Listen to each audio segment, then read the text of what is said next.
you guys, it's me, Focus Tiff, here today. Today I want to discuss discipleship, all because, I use the acronym Follower of Christ under submission for focus.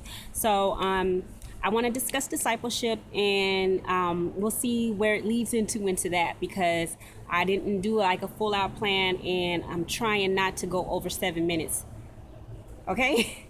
The book of Luke, chapter 9, verse 23, which states, "Whoever wants to be my disciples must deny themselves, take up their cross daily, and follow me."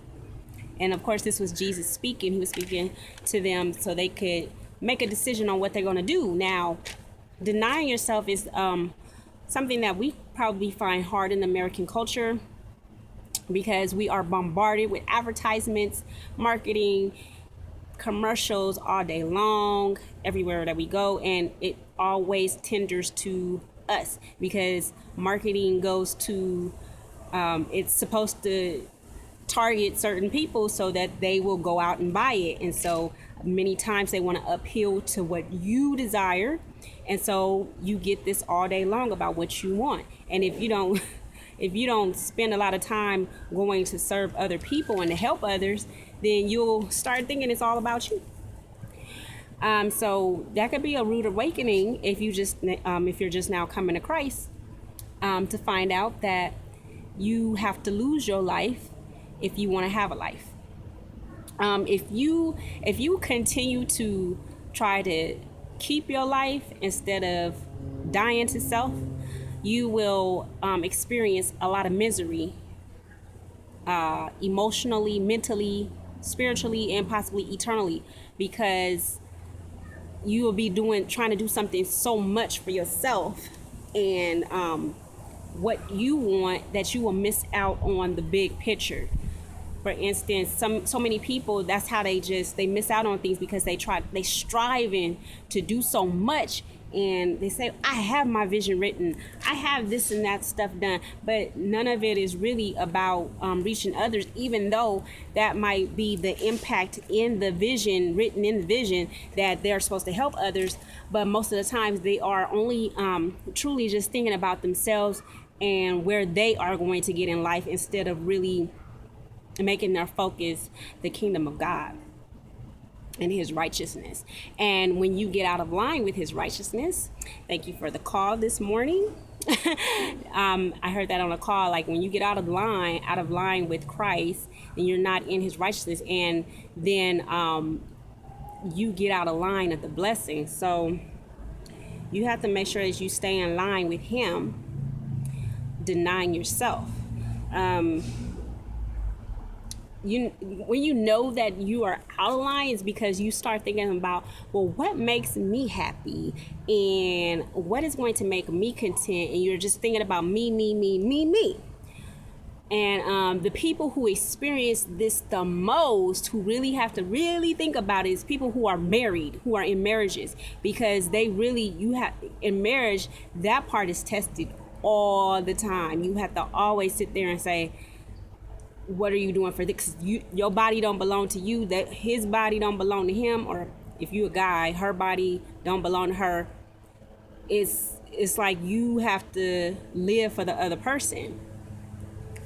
And so it's like tested to the ability that I don't even know how to explain, because I'm not married. But anyway, we have this, even being a single person. When you're single, you are supposed to live your life unto the Lord, and you have to sit there and really think, like, every day, like, am I doing this for the Lord, or am I doing this for myself? Because if you're doing it for yourself, you're not doing it for the Lord, and it's not going to count eternally. It's not going to count in eternity, because only what you do for Christ will last. So you really have to sit there and you have to really weigh those things. I had one of those processes yesterday, and I had to sit there and say, am I over here really for the kingdom of God, or am I over here for selfish motives? And at the time, I just couldn't say that I was or I wasn't. I just didn't know.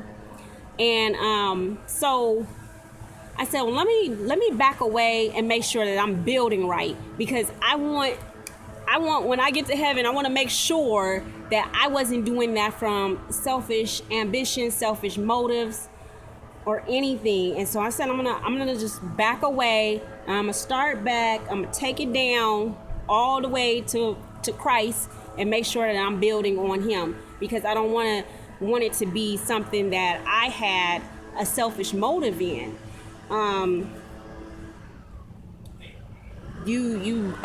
Christ came so that we could have life and have it more abundantly, but we don't have that abundant life until we make sure that we put Him first. We put the kingdom of God first. I'm going to back away from this area because they are doing all kind of loud noises, and I stopped my video several times because of it.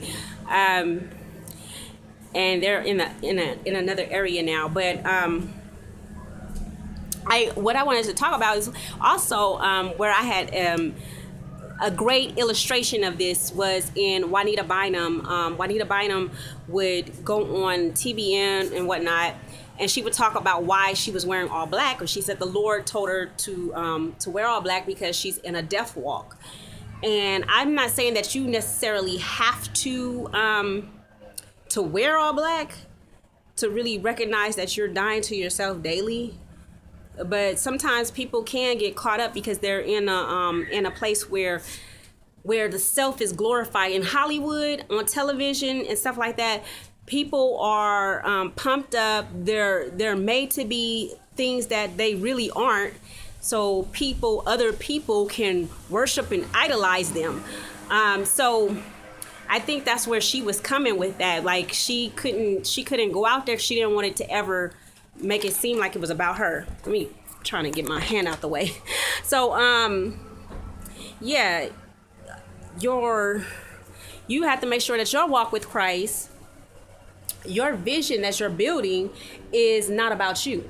You have to, even if you wrote it and it has others involved in it, you just have to make sure that every step that you're taking, that it is within the will of God, and that you're not moving according to selfish ambition, or any kind of selfishness. I'm gonna continue on this at another time because I'm reached by over a 7-minute mark. You guys hit me up on my blog at vlog15.com and on my site at focuscreatingwealth.com, and I'll see you guys later. All right, bye.